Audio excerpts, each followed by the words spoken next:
जी नाज़रीन, welcome back from the break. और अब बात कर लेते हैं बानी पीटीआई की मुलाकातों के हवाले से। कल अडियाला से चंद किलोमीटर पहले ही रास्ते बंद कर दिए गए, हाईवे को ब्लॉक कर दिया गया, पेशावर रोड बंद कर दिया गया, जीटी रोड भी बंद था, जिसके बाद हमने देखा कि शहरियों को खासा मुश्किलात का सामना करना पड़ा। बानी पीटीआई की बहनों को भी कल मुलाकात नहीं करने दी गई। मुलाकात का दिन था। इससे पहले हमने देखा था कि वज़ीर आला सुहेल आफरीदी का ये कहना था कि अगर मुलाकात नहीं करने दी जाएगी तो सख्त रवैया इख्तियार किया जाएगा। और साथ ही आज हमने ये भी देखा कि केपी हाउस इस्लामाबाद में बानी पीटीआई की बहनें मौजूद थी और साथ ही सुहेल अफरीदी साहब भी मीडिया से गुफ्तगू कर रहे थे और अगला लाए अमल भी जारी कर दिया है। असद कैसर का कहना है कि जुम्मे के रोज जो है वो मुल्क भर में एहतजाज किया जाएगा। इस पर मजीद बात करेंगे। हमारे साथ मौजूद हैं पाकिस्तान तहरीक इंसाफ से इनका ताल्लुक है, सीनियर रहनुमा है डॉक्टर शफकत अयाज, और इनके हमरा हैं मुस्लिम लीग नून से इनका ताल्लुक है, सीनियर रहनुमा है नईम करीम चौधरी साहब। आप दोनों को प्रोग्राम में वेलकम करते हैं। रुक कर लेते हैं डॉक्टर साहब का।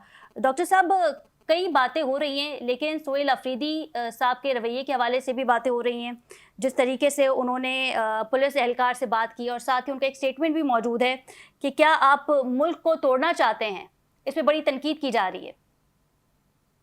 बिस्मिल्लाहिर्रहमानिर्रहीम। आपने देखा कि कल जो हमारे साथ हुआ, ये हमारे साथ इन्होंने नहीं किया है। ये तकरीबन अगर आप देख ले तो पूरे पाकिस्तान को इन्होंने जो है ये पैगाम पहुंचाया, बल्कि पूरी दुनिया को, क्योंकि उस एहतजाज के पीछे अगर आप देख ले तो जो इन्होंने हमारे रास्ते बंद किए थे, तो पीछे मैंने काफी चाइनीज को देखा, मैंने फॉरेनर्स को देखा कि जो उस इनकी रुकावट की वजह से वहां पे खड़े थे। तो आपको पता है कि वो अपने मुल्कों में क्या पैगाम पहुंचाएंगे कि इस मुल्क में क्या हो रहा है, ना आईन है ना कानून है, और एक सीएम जो 4.5 करोड़ आवाम का रिप्रेजेंटेटिव है वो यहाँ पे आ रहा है और आपने उनको रोके रखा है। वो आपको बार बार कह रहे हैं कि क्यों इस तरह कर रहे हैं हमारे साथ, कि जब हमने अडियाला जाना है और हमारे साथ पार्लियामेंटेरियंस है, हमने अपने लीडर के लिए आवाज उठानी है, तो इन्होंने क्या किया कि इन्होंने यहाँ इस्लामाबाद में रास्ता रोक लिया, वहां चक्री के मुकाम पे भी इन्होंने बंदिश कर ली। तो क्या हुआ, उससे ये एक मैसेज दिया पूरी दुनिया को कि इस मुल्क में आईन और कानून नहीं है। हम एक सूबे को जो है लिमिटेड कर रहे हैं, एक इलेक्टेड चीफ मिनिस्टर को जो है वो इस मुल्क में हम पाबंदी लगा के रोक रहे हैं। और सीएम साहब ने, अगर ये आप देख ले, तो वहां पे कुछ नहीं किया, वो वहां पे वहां पे रुका और पूरी दुनिया को उन्होंने खुद पैगाम पहुंचाया है कि देखे कि इस मुल्क में आईन और कानून कहाँ पे है। फिर इन्होंने क्या किया, और मेरे ख्याल से ये खुद ही अपने आप को एक्सपोज कर रहे हैं। हमारा काम था वहां पे जाना, इन्होंने अपने आप को एक्सपोज किया, रास्ते बंद किए, लोगों को तकलीफ पहुंचाई, पूरी दुनिया को एक पैगाम पहुंचाया। आज हमने दूसरा जो स्टेटमेंट हमारा आया है हमारी पार्टी की तरफ से कि हम पूरे पाकिस्तान में जुम्मे के दिन एहतजाजों पे आ रहे हैं और हम पूरे पाकिस्तान में हर डिस्ट्रिक्ट में, हर एहतजाज किस किस्म का होगा, इस पे भी आपसे सवाल करेंगे। लेकिन हम स्टेटमेंट की बात कर रहे थे जो सुहेल आफरीदी ने दिया है। जब वो उनका मुकालमा हुआ पुलिस ऑफिसर से, उनका कहना था कि क्या आप मुल्क तोड़ना चाहते हैं, तो इस तरह का स्टेटमेंट बतौर सीएम आपको लगता है कि देना चाहिए? मैं ये कह रहा हूं कि एक सीएम जो जिसके साथ अपना प्रोटोकॉल होता है, आप सीएम को उस प्रोटोकॉल के साथ अपने पार्लियामेंटेरियन समेत रोक रखते हैं, तो वो क्या मतलब, एक आप मुझे एक बात बताएं, वो पुलिस वाले से खुद ही कह रहे हैं कि क्यों बंद कर रहे हैं।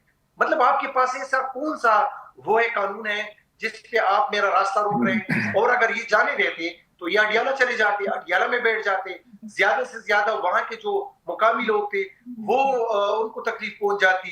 लेकिन यहाँ पे तो आपने पूरे पाकिस्तानियों को तकलीफ पहुंचाई है। इस्लामाबाद पूरा तकरीबन कोई 12 घंटे वो बंद रहा। इन्होंने जो रेंजर्स लेकर आए थे, पुलिस लेकर आए थे, तो ये क्या पैगाम दे रहे थे? और वो जो फॉरेनर्स वहां पे खड़े थे, वो अपने मुल्कों में क्या पैगाम पहुंचाएंगे कि पाकिस्तान में इस वक्त जो है एक 47 की हुकूमत बनी है, जो जोर जबरदस्ती बैठी है, जिनको जो है 17 सीटें मिली थी, उसमें हुकूमत बना के ये पूरे अवाम को जो है बनाया हुआ है, आईन नहीं मानते, सुप्रीम कोर्ट के मुकाबले में। ठीक है डॉक्टर साहब, चौधरी साहब को रुक करेंगे। चौधरी साहब, एक सूबे के सीएम जब आता है तो यकीनी तौर पे उसका प्रोटोकॉल उसके साथ होता है, जैसे कि हमने मरियम नवाज शरीफ साहब के साथ, साहिबा के साथ भी प्रोटोकॉल देखा है। क्या आप समझते हैं कि पुलिस एहलकारों की जानिब से, मैं सुहेल आफरीदी साहब की बात नहीं करी लेकिन उनके ओहदे के हवाले से बात कर रही हूँ, क्या उनको रोका जाना चाहिए था, आप समझते हैं? देखिए, बात यह है ना कि जो कानूनी पेचीदगियां हैं, जो कानूनी तकाजे, उसको तो पूरे सबको करना है ना। अब वो एक आम शहरी से मिलने की बात हो या वो एक्स प्राइम मिनिस्टर से मिलने की बात हो, और चाहे वो सीएम साहब आ रहे हो या उसके फैमिली के लोग आ रहे हैं, जैसे एक रोस्टर बनता है, एक जेल में जब किसी की मुलाकात होती है किसी का नाम लिखा जाता है, और एक बंदे के साथ नाम लिखने के साथ साथ अगर 1000 बंदा आ जाए, आप मुझे बताएं कि लॉ एंड ऑर्डर की सिचुएशन है इस्लामाबाद में ऐसी कि उसको इन हालात के अंदर यहाँ पे मुल्क जो है वो और मुल्क के सरबराहान कहाँ तक पहुंचे हुए हैं और क्या मामलात को देख रहे हैं, वहां पे अभी हम ये कर सकते हैं ऐसी चीजों को।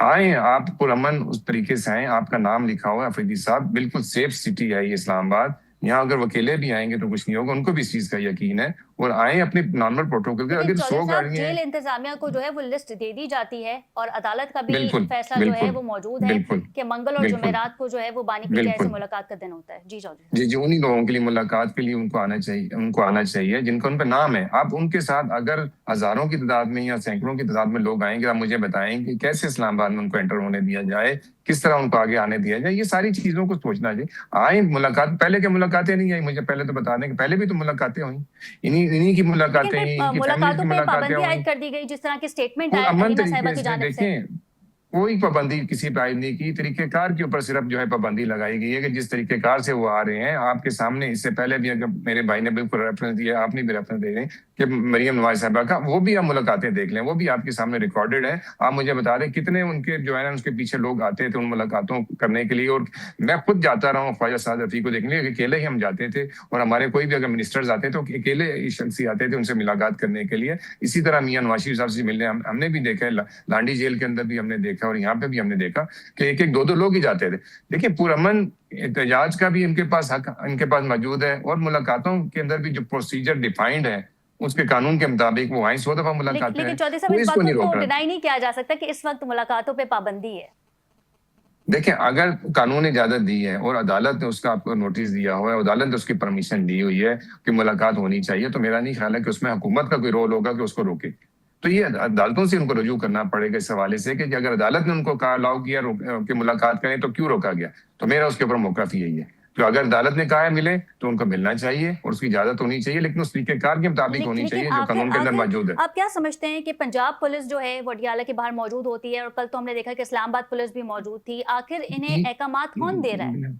देखिए लॉ एंड ऑर्डर को तो कंट्रोल करने के लिए आप समझते हैं कि वहां पुलिस को हटा दिया जाए, लॉ एंड ऑर्डर को जो है वो आवाम को उनके पास छेड़ दिया जाए कि जी ये पीटीआई वाले अपनी मर्जी से आए, अपनी मर्जी से वहां पे जो है ना अपनी जो है मनमानी करें। ऐसा तो नहीं होता ना। अडियाला जेल के बाहर अगर सिक्योरिटी दी गई है तो वो खान साहब की हिफाजत के लिए दी गई है, वो उन्हीं के लिए वहां पे रखी गई है कि बहुत जो हालात मुल्क के अंदर दहशतगर्दी के चल रहे हैं वहां पे कुछ भी हो सकता है, उनकी हिफाजत को भी मद्देनजर रखना चाहिए। मैं समझता हूँ हर चीज के प्रोज एंड कॉन्स होते हैं, दोनों चीजों को इनको सामने रखना पड़ेगा कि अगर वहां पे सिक्योरिटी हटा दें तो क्या आप समझते हैं कि खान साहब वहां पे बहुत महफूज होंगे? ये सारी चीजों को देख के चलें। आपके पास एक कानूनी हक मौजूद है, आपके पास लिस्ट के अंदर लोगों के नाम मौजूद है, वो आप चेक करवाएं, आके वो लोग मुलाकात कर लें। उस चीज से कौन रोक रहे हैं आपको, मुझे बताएं।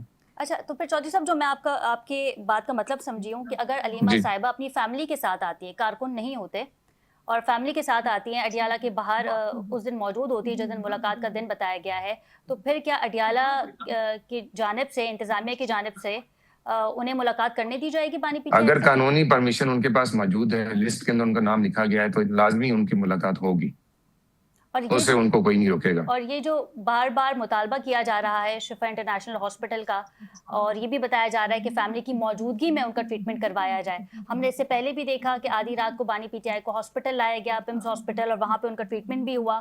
तो क्या ऐसा पॉसिबल नहीं है कि फैमिली को लूप में लिया जाए? देखिए जो एक इंसानी हकूक के तकाजे हैं, जो एक ह्यूमन राइट्स की बात है, उसके मुताबिक बिल्कुल आपके जेल के लोगों के भी अपने जो है उनके हकूक होते हैं, उनके उसके मुताबिक उनको लेके जाना पड़ता है। तो और सबसे बड़ी बात यह है कि खान साहब की सिक्योरिटी को सबसे पहले मद्देनजर रखना पड़ता है कि इतने अगर वीआईपी शख्स को अगर लेके जाना चाहिए तो उसके लिए उनको मद्देनजर रखना पड़ेगा सारी चीजों को, फिर लेके जाए। फैमिली का होना या ना होना या उनके ख्वाहिशात के मुताबिक तो नहीं चला जाता। हर चीज की कानून के अंदर एक गुंजाइश मौजूद है। अब कानून सामने है, वकुला मौजूद हैं, अगर वो समझते हैं कि उनको फैमिली के साथ उनको वहां पे हॉस्पिटल में शिफ्ट किया जाए, ऐसा नहीं हो सकता। उनके ऊपर केसेस हैं इस टाइम के, अगर वो कैद के अंदर हैं तो आप उनको ऐसे मुजरिम तस्लीम मानेंगे ना, उसके हिसाब से चला जाएगा। वो आप कहेंगे कि वो फैमिली की गाड़ी में बैठ के चला जाए या फैमिली उनके साथ बैठ के चली जाए, तो वो जो है वो बिल्कुल उसके अंदर मैं समझता हूँ कि नामुनासिब सी एक फरमाइश है जो पूरी नहीं की जा सकती। लेकिन चौधरी साहब, फिर हुकूमत की जानिब से ये भी तो कहा जा सकता है बानी पीटीआई की बहनों को कि आप प्रोटोकॉल के साथ ना आए, हम आपके भाई से जो है वो आपकी मुलाकात करवाते हैं। फैमिली तो फिर सबकी होती है और बहनों की भी मुलाकात होनी चाहिए उनके भाई से। देखिए जो मैंने पहले भी कहा, अगर लिस्ट के अंदर उनकी मुलाकात अप्रूव्ड है, जो पहले भी होती रही है, उनके वकला की भी होती रही है, सबकी मुलाकातें हुई हैं, ऐसा नहीं है कि मुलाकातें नहीं, अफरीदी साहब की मुलाकात हुई है, गंडापुर साहब की मुलाकातें होती रही हैं, या नहीं हुई, या मुझे बता दें जी, हुई साफ है, माह वो से नहीं हो कानून रही, के जो मुलाकातें हो रही थी, पर उसके बाद जिस तरीके से बयानात आए हमने वो भी देखा। जिस तरीके से अलीमा साहिबा ने जो है वो एस्टैब्लिशमेंट के खिलाफ स्टेटमेंट भी दिए, वो आपने भी सुने होंगे, हमने भी सुने, पर उसके जी बाद हमने जी। देखा कि जो है पाबंदी लगा दी गई थी। लेकिन देखिए, पेशेंस जी, का मुजाहरा उनको करना चाहिए, उनको सब्र तहम्मुल का मुजाहरा उनको करना चाहिए। उन्होंने अपने भाई से मिलना 100 दफा वो मिले, लेकिन कानून के जो तकाजे हैं उनको पूरा करते हुए मिले। मैं बार बार उसी की बात करूंगा, जो एक राइट उनका है मुलाकात करने का, लिस्ट के अंदर अप्रूवल मौजूद है और अदालत ने उसकी इजाजत दी हुई है, उनकी मुलाकात लाजमी उस पर होगी। उस पर हुकूमत का कोई वो नहीं है कि जोर चले कि जो हुकूमत कहे कि नहीं हो सकती और अदालत कहे कि हो सकती है, ऐसी कोई चीज नहीं है। ठीक है चौधरी कानून के साहब, मुताबिक 28वीं आईनी तरमीम के हवाले से जो है वो बातें हो रही हैं, लेकिन पाकिस्तान पीपल्स पार्टी को जो है वो इस वक्त लूप में नहीं लिया गया है। ये तरमीम कब आ रही है और किन आर्टिकल्स में जो है वो तरमीम की जा सकती है? नहीं, देखिए, अभी इसके ऊपर तो बातचीत चल रही है। ऐसे मैं बिल्कुल इसको नहीं करूंगा कि पीपल्स पार्टी को लूप नहीं लेने जा रहा। पीपल्स पार्टी के साथ डिफरेंट उसके ऊपर बातचीत हो रही है। बिलावल साहब से अलग बात हो रही है, उनकी जो कानून साजी की कमेटी उनसे अलग बात हो रही है, स्पीकर साहब अलग बात करें। ऐसा नहीं होगा। ये हुकूमत जो है वो खुद अपना एक उसके अंदर 28th अमेंडमेंट ले आए, उसके ऊपर उनसे कोई बात भी ना हो, मशावरत भी ना हो। बहुत सारी उसके अंदर चीजें हैं, अभी चीजें इसके अंदर बिल्कुल उसके ऊपर नहीं आई कि ये कौन कौन से पॉइंट्स है जिनके ऊपर अभी इनके आपस में डिस्कशन रहती है। जेयूआई को भी इसमें लूप में लिया गया। इवन अपोजिशन के जो यहाँ पे लीडरान हैं, जिसमें महमूद खान असदुद्दीन साहब हैं, और उनको भी इसमें लूप में लिया जा रहा है। मैं समझता हूँ कि अभी उसके अंदर पेचीदगियां हैं, उसके अंदर रुकावटें हैं, वो सबको कंसेंसस डेवलप करने की जरूरत है। जब कंसेंसस डेवलप होगा, पॉइंट्स के ऊपर आ जाएंगे, तो फिर उसका जो मसवदा है वो भी सामने आ जाएगा, और जो उसकी जो मशावरत है वो भी सबके सामने आ जाएगी। अभी 27वीं तरमीम में भी हमने यही देखा था कि तरमीम आ रही है, फिर सुना कि नहीं आ रही है, डिले है, इस वक्त ड्राफ्ट अप्रूव नहीं हुआ, ड्राफ्ट बन रहा है, और फिर ऑल ऑफ अ सडन हमने देखा कि इसे पास करवा लिया गया।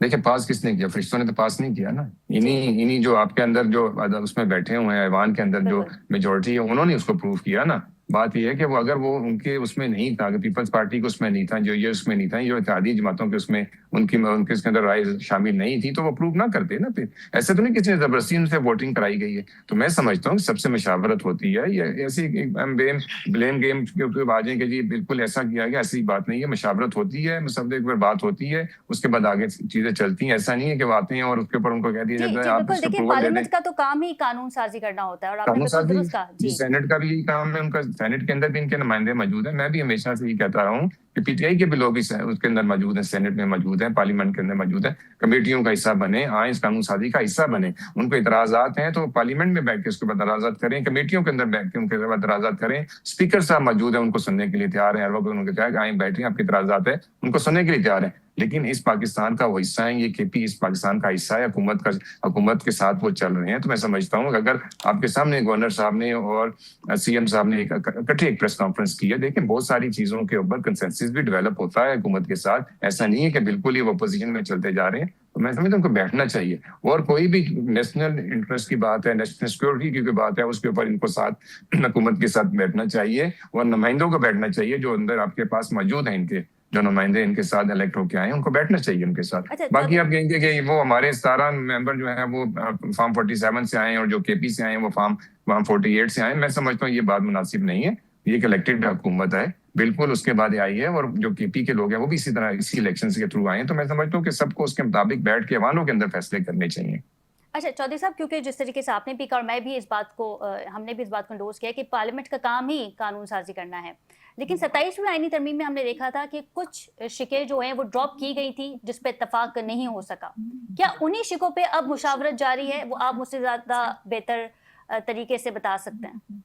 देखिए, बहुत सारी चीजें आपको पता है, लोकल जो बॉडीज के जो मामला हैं उनके ऊपर भी है, फिर एनएफसी अवार्ड के ऊपर भी उसके ऊपर बहुत सारे 18 अमेंडमेंट के मुताबिक भी है, फिर सूबों के अख्तियारात के ऊपर भी है।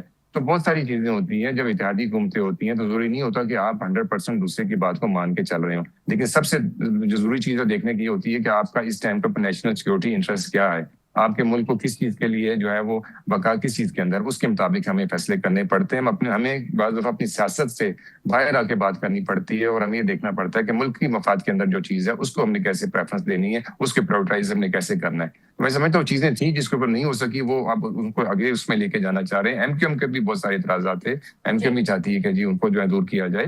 तो मैं समझता हूँ सब पार्टीज को बैठ के इसके ऊपर कंसेंसस डेवलप करना चाहिए। जिस पे बात नहीं या जिस पे इतराजात है मेजोरिटी की, उसको फिर अमेंडमेंट के अंदर नहीं लाया जाएगा। ऐसा नहीं है कि वो इतराजात होंगे तो फिर भी वो उसके अंदर पेश कर देंगे तो उस पर वो अप्रूवल ना देना। जो वहाँ पे बैठे हुए लोग हमारे अंदर पार्लियामेंट के अंदर जो नुमाइंदे बैठे हैं, फिर उसके ऊपर वो कह देंगे जी हमें ये मंजूर नहीं है। बिल्कुल ठीक है। ब्रिगेडियर रिटायर्ड मुश्ताक अहमद साहब ने हमें ज्वाइन किया है। बहुत शुक्रिया ब्रिगेडियर साहब आपके वक्त का। पाकिस्तान तहरीक इंसाफ से इनका ताल्लुक है। जी थैंक यू मैम।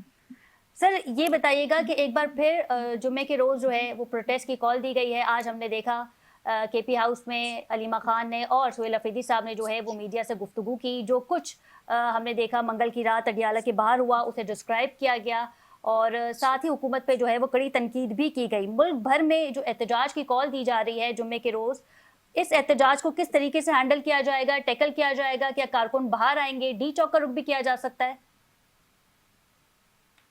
बिस्मिल्लाहिर्रहमानिर्रहीम। बिल्कुल आपने जैसे सुना है, जुम्मे को इंशाल्लाह एक पुरअमन एहतजाज किया जाएगा। उसी तरह जैसे हम हर प्रोटेस्ट और हर गैदरिंग, चाहे वो 26 नंबर चुंगी पे हो, वो इस्लामाबाद हाई कोर्ट के सामने हो, सुप्रीम कोर्ट के सामने हो, या वो अडियाला के सामने हो, हमारे तमाम मुजाहरे और जो भी जद्दोजहद है वो कानून आइन के मुताबिक होती है, पुरअमन होती है। और हमें बिल्कुल समझ नहीं आ रही है ये हुकूमत जो है वो हमेशा हर पुरअमन और अच्छी चलती हुई चीज को क्यों खराब कर देती है। अब कल आप 26 का जो हम अडियाला कल जाना चाहते थे, जो हमारी पूरी पार्टी की लीडरशिप थी which was led by Aleema आपा और सीएम केपी साहब थे। अब मुझे एक बात की समझ नहीं आई, मैं वहां पे मौजूद था, कि उसको पिशावर मोड़ पे मेन रोड सारी बंद करने की जरूरत क्या थी। हुकूमत ने वहां पे इतनी तकालीफ पैदा की पिंडी वालों के लिए, जो पेशावर से आ रहे थे उनके लिए, जो मोटरवे यूज कर लिए रहे थे उनके लिए। और हमने बार बार कहते रहे कि हम तो अडियाला जाना चाहते हैं, आप हमें अडियाला जाने दें जी। तो इसी सिलसिले के अंदर हमारा ये कल भी प्रोटेस्ट पीसफुल था। हुकूमत ने बाद में हाई हैंडेडनेस की और काफी पुरअमन लोगों को वहां पे गिरफ्तार किया गया, जिसकी मैं शदीद अल्फाज में मजम्मत करता हूँ। और इंशाल्लाह पार्टी गाइडलाइन के मुताबिक ये जो एहतजाज का सिलसिला है, अब देखें एहतजाज हम किस बात पे कर रहे हैं जी। हम एहतजाज सिर्फ 3-4 चीजों के ऊपर कर रहे हैं कि खान साहब और बुशरा बीबी के का जो राइट है, जो सेहत के उनको जो राइट है वो उनको दिया जाना चाहिए। इसमें बताइए कोई जी शऊर इंसान, law abiding citizen across the globe बताए इसमें कौन सी गलत बात है। और दूसरी बात ये हम ये करना चाहते हैं कि उनके लिए इंसाफ के तकाजे पूरे किए जाए, उनकी बहनों को, उनके लॉयर्स को, उनके पार्टी लीडर्स को उनसे मिलने की इजाजत दी जाए। हमारे बहुत शदीद खदशात हैं कि बहुत अरसा हो चुका है किसी इंडिपेंडेंट वेरीफाइबल तरीके से हमारी इमरान खान साहब के साथ या बुशरा बीबी से मुलाकात नहीं हुई है। हमें बहुत उसमें शदीद तापुज़ात है। जी ब्रिगेडियर साहब, बैरिस्टर गौहर का भी राब्ता हुआ था वजीर दाखिला मोहसिन नकवी से और पैगामात का सिलसिला भी दोनों के दरमियान जो है वो हुआ था। ये के पैगामात का हम बहुत अरसे सुनते हैं, हम उस वक्त से सुन रहे हैं जब पहले आपको पता है 1.5 साल पहले बात हुई थी कि ये मुज़ाकरात हो रहे हैं अपोजिशन के पीटीआई और हुकूमत के दरमियान। खान साहब ने 2 दफा उसकी अप्रूवल दी थी और खान साहब ने अभी भी अप्रूवल दी हुई है अपना महमूद अचकज़ई साहब और तहरीक तहफ़्फ़ुज़ यानी पाकिस्तान को कि आप, बिकॉज वो एक बड़े सीजन पॉलिटिशियन है, कि आप जो भी फैसले करेंगे पार्टी उनके साथ खड़ी होगी। और इसका इरादा हम हर दफा कर चुके हैं। अब ये जो राब्ते होते हैं, ये राब्ते ये मेरा ख्याल है डे टू डे एक रूटीन की जो चीजें उनको हल करने के लिए होते हैं। जैसे शायद वहां पे ब्लॉकेड हुआ था तो प्रॉब्लम उसमें था, बट मुझे अभी तक इस तरह के जितने राब्ते हैं कोई अभी तक कोई ब्रेक थ्रू या कोई मेजर कॉन्फिडेंस बिल्डिंग या उसमें कोई पॉजिटिव जेस्चर अभी तक नजर नहीं आया। अच्छा ब्रिगेडियर साहब, क्योंकि इससे पहले जो हमने देखा था कि जब सुहेल अफरीदी साहब अलीमा साहिबा के साथ मौजूद थे तो उन्होंने कहा था कि मैं मंगल के रोज़ आऊँगा और अगर मुलाकात नहीं होने दी गई तो फिर सख्त रवैया इख्तियार किया जा सकता है। तो उस वक्त पसे पर्दा क्या बातचीत जारी थी हुकूमत से? क्या इस तरह के दिलासे दिए गए थे पाकिस्तान तहरीक इंसाफ को कि आप रुक जाएं, ठहर जाएं, बानी पीटीआई को शिफा इंटरनेशनल हॉस्पिटल मुंतकिल किया जाएगा, फैमिली से भी मुलाकात हो जाएगी? देखें, जितने भी ये इश्यूज हैं जिनके ऊपर हम बात कर रहे हैं, ये सारी की सारी हुकूमत वक्त की जिम्मेदारी है कि इन मुश्किलात को और इन इश्यूज को रिजॉल्व करे। The ball lies in the court of the government. दूसरी बात जो आप कह रही हैं कि वो दिलासे दे रहे हैं, देखें मैं इसको दिलासा नहीं समझूं, मैं समझता हूं कि जो हमारा पीटीआई के वर्कर का जो इनकार्सरेटेड हमारे थाउजेंड्स ऑफ लोग हैं जो मुख्तलिफ जेलों में बंद हैं, रोजाना आए दिन गिरफ्तारियां होती हैं, इमरान खान साहब हैं, बुशरा बीबी हैं, इट्स ए लॉन्ग लिस्ट है। इतनी ज्यादतियां जुल्म हो रही हैं, हुकूमत को इसका इदराक करना होगा, क्योंकि पार्टी बहैसियत पार्टी हम इंशाअल्लाह as a worker of Imran Khan हम अपने इन मुतालबात से पीछे नहीं हटेंगे। इसमें कोई इसको दिलासा समझे, कोई इसको डेफरल ट्रीटमेंट समझे, जो वो उनकी मर्जी है वो क्या समझते हैं। हमारा मौकफ बड़ा क्लियर है कि हम खान साहब के और पार्टी के वर्कर्स के लिए और लीडरशिप के लिए इंसाफ, मुलाकातें, उनके हेल्थ के लिए ट्रीटमेंट जो है, हम इस मौकफ पे इंशाल्लाह कायम थे और कायम रहेंगे। बिल्कुल ठीक है चौधरी साहब, जिस तरीके से आपने खुद कहा कि केपी भी हमारा सूबा है, लेकिन वहाँ पे भी कई मसाइल हैं। गंदम की तरसील रोक दी गई है पंजाब हुकूमत की जानिब से, पंजाब की जानिब से, साथ ही वफाक की जानिब से गैस की सहूलत भी अब नहीं दी जा रही है केपीके को। और इससे पहले हमने देखा था कि गवर्नर केपीके फैसल करीम कुंडी साहब ने जो है वो मीडिया टॉक भी की थी, और साथ ही सीएम सुहेल अफरीदी साहब भी उनके हमराही बैठे थे। नहीं, मेरी ऐसी कोई रिकॉर्डेड कोई चीज अभी तक सामने नहीं आई है कि जिसमें कोई गंदम की तरतीब रोक दी गई है। जो कोटा के हिसाब से सूबों का होता है उस हिसाब से जो है वो गंदम जाती है। इसके अंदर ऐसी कोई चीज अभी रिकॉर्डेड नहीं है जो मैंने देखी हो। कोई आपके पास ये खबर आई होगी मीडिया से, मेरे पास इस तरह की कोई चीज इसी हवाले से फैसल करीम कुंडी साहब जो गवर्नर हैं केपीके के, उन्होंने भी मीडिया को इस हवाले से ब्रीफिंग दी है और उनके हमरा सीएम सुहेल अफरीदी साहब भी थे। जी देखिए, गैस के हवाले से हमने बात की, अभी गैस की जो लोड शेडिंग है वो पूरे पाकिस्तान के लिए इक्वल है, ठीक। उसमें कोई लहदा से कोई केपी नहीं है कि जी केपी के लिए गैस टोटल बंद कर दी गई, ऐसी नहीं है। आपके पास सिचुएशन सबको पता है कि इस टाइम के ऊपर हमारे पास गैस की क्या सिचुएशन है, और हमारे पास वो ईरान से एलएनजी और एलपीजी जो आ रही थी वो बंद होगी अभी आना, वो फिलहाल वहां से नहीं आ रही, और जो हमारी शिप्स के ऊपर आ रही थी वो भी हमारे पास फिलहाल नहीं आ रही। तो जो शॉर्टेज है, शॉर्टफॉल को कम करने के लिए पूरे पाकिस्तान के अंदर लोड शेडिंग है, ये नहीं कि यहीं पे है, पाकिस्तान में भी है, वो जहाँ से गैस निकल रही है वहां पे भी इससे ज्यादा लोड शेडिंग हो रही है, पंजाब में भी, सिंध में भी, सारी ऐसी है। तो वो भी मैं समझता हूँ कि मैं ऐसी कोई चीज नहीं है कि केपीके की गैस को जो है बंद कर दिया गया। तो कुंडी साहब की मैं पूरी बात मेरी नहीं सुनी कि उन्होंने इतना गैस का भी मेंशन किया कि नहीं किया, लेकिन गंदम के हवाले से मेरा तो जवाब यही है कि ये अभी जैसे ही कंप्लीट होती है इनकी कलेक्शन और जो एक प्रोसीजर के तहत जो कोटा सिस्टम है उसके मुताबिक जो है वो गंदम जो है वो केपी को जाएगी, और इसमें ऐसी कोई चीज नहीं। बाकी आपको पता है बाज दफा ये ऐसे एक्शन लिए जाते हैं कि जो स्मगलिंग को रोकने के लिए, तो ऑलरेडी आपको पता है बॉर्डर्स फिलहाल तो बंद है, अभी अफगानिस्तान तो गंदम जा नहीं, और पहले भी होता था कि गंदम बहुत ज्यादा जो है वो स्मगल हो जाती थी अफगानिस्तान, तो एक फैक्टर होता था जिसकी वजह से थोड़ी सी जो है ना उसकी तरसील को जो है रोका जाता था या डिस्टर्ब होती थी उसकी वजह से। तो अदरवाइज तो सारी जो है पाकिस्तान के अंदर जो है वो एक ही जो सिस्टम है चलता है, उसके अंदर कोई रुकावट नहीं है। अच्छा, क्योंकि गवर्नर केपी का ताल्लुक पाकिस्तान पीपल्स पार्टी से, हमने देखा था कि सुहेल अफरीदी साहब जो हैं वो उन्हें पसंद नहीं करते थे, कुछ इख्तलाफात भी थे, बयानबाजी भी की गई, लेकिन इस सिचुएशन में, इस स्टेटमेंट में दोनों के जो बयानात हैं वो मौजूद हैं, और दोनों इस मसले को एंडोर्स भी कर रहे हैं कि फिर, और उन दोनों का यही मुतालबा था वफाक से कि इस मसले को फिर फौरी दूर किया जाए। चौधरी साहब ये बताइएगा कि पाकिस्तान तहरीक इंसाफ ने प्रोटेस्ट की कॉल दी है जुम्मे के रोज, और मुल्क भर में जो है ये प्रोटेस्ट किया जाएगा, क्या एक बार फिर हम देखेंगे कि इस पुरअमन प्रोटेस्ट में भी इस्लामाबाद के या दीगर सूबों के जो है वो रास्ते बंद कर दिए जाएंगे, जगह जगह पुलिस की नफरी मौजूद होगी? ये देखिए, पुरअमन एहतजाज का मैं हमेशा से कहता हूँ वो सबके पास बराबर है, और अब लॉ एंड ऑर्डर की सिचुएशन को देखते हुए 144 जहाँ पे लगा हुआ है जो रेड जोन के एरिया है, उनको खुद भी इस चीज का और ये है कि हुकूमत से परमिशन लेनी पड़ती है। आपको पता है जितने भी अदारे हैं उनसे परमिशन लेके आगे चलना पड़ता है। हम पूरी दुनिया एक जंग की उसमें चल रही है, हम वहाँ पे सालिसी का किरदार अदा कर रहे हैं, हम दुनिया को कुछ और मैसेज देना चाह रहे हैं, एक पुरअमन मुल्क के होने का मैसेज देना चाह रहे हैं। तो पुरअमन एहतजाज बिल्कुल करें, और किसी एजेंडे के साथ करें कि उसके पीछे जो मकासद है वो क्या है, लेकिन सबसे ज्यादा जरूरी चीज ये है कि उनको सबसे पहले कानून का जो है दरवाजा खटकाना चाहिए, उनको कानून के थ्रू जो है ना अपने इंसाफ के लिए जाना चाहिए, और पार्लियामेंट के थ्रू उनको अपने इंसाफ के लिए जाना चाहिए। उनके नुमाइंदे मौजूद हैं, वो स्पीकर साहब के साथ बैठे हैं, उनके जो भी उनके रिजर्वेशन हैं वो मुलाकातों के हवाले से हैं, वो उनके इलाज के हवाले से हैं। तो मैं समझता हूँ कि वहां पे इन चीज को हल होना चाहिए। बैरिस्टर गौर साहब भी मौजूद हैं, फैमिली का मौकफ कुछ और होता है, बैरिस्टर साहब का मौकफ कुछ और होता है, इसी तरह अफरीदी साहब का मौकफ कुछ होता है। सबको एक पेज पे आना चाहिए। पुरअमन एहतजाज के हवाले से मैं वही कहूंगा बिल्कुल करें, लेकिन मुल्की हालात को देखते हुए, नेशनल सिक्योरिटी इंटरेस्ट को देखते हुए, दहशतगर्दी के चैलेंजेस को देखते हुए फैसला करें, क्योंकि सबसे पहले जो प्रायोरिटी इनकी ये होनी चाहिए कि पाकिस्तान है, उसके बाद बाकी चीजें आती हैं। जी जी, ब्रिगेडियर साहब, आपने नईम साहब की जो है वो गुफ्तगू सुनी। इससे पहले भी हमने देखा था कि कई बार पार्लियामेंट में जो है वो ये मुकदमा उठाया गया। ऑपोजिशन लीडर महमूद खान अचकज़ई साहब ने भी कहा कि बानी पीटीआई से मुलाकात बहाल की जाए, और जो सेनेट के ऑपोजिशन लीडर हैं अलामा नासिर, उनकी जानिब से भी कहा गया, लेकिन ऐसा हो ना सका। लेकिन पाकिस्तान तहरीक इंसाफ की जानिब से बारहा ये कहा गया कि टाइगर फोर्स बनाई जाएगी और उसका मकसद ही बानी पीटीआई की रिहाई से मुतालिक होगा। क्या कहेंगे?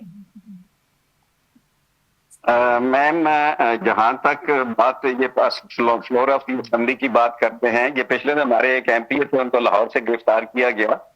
पिछले इजलास में स्पीकर पंजाब असेंबली ने उनके प्रोडक्शन ऑर्डर पेश किए, और वो प्रोडक्शन ऑर्डर जो इंतजामिया है वो उन्होंने उठा के रद्दी की टोकरी में फेंक दिए। वहां पे 3 हफ्ते इजलास रहा, हमने हर दफा प्रोटेस्ट किया, लेकिन वो एमपीए जो है उनको इजलास के अंदर प्रोड्यूस नहीं किया गया। इसके अलावा अगर आप जितनी भी तकारीर हैं हमारे कायदे हिज़्ब इख्तिलाफ, चाहे वो सेनेट में है या नेशनल असेंबली में, और उनकी सबकी तकारीर देखें तो वो हुकूमत को बारहा ये इस चीज का इदराक करा चुके हैं, रिमाइंड करा चुके हैं कि आपने इस पार्लियामेंट को रबर स्टैंप से भी किसी नीचे दर्जे पे लेके चले गए हैं। ये ना करें।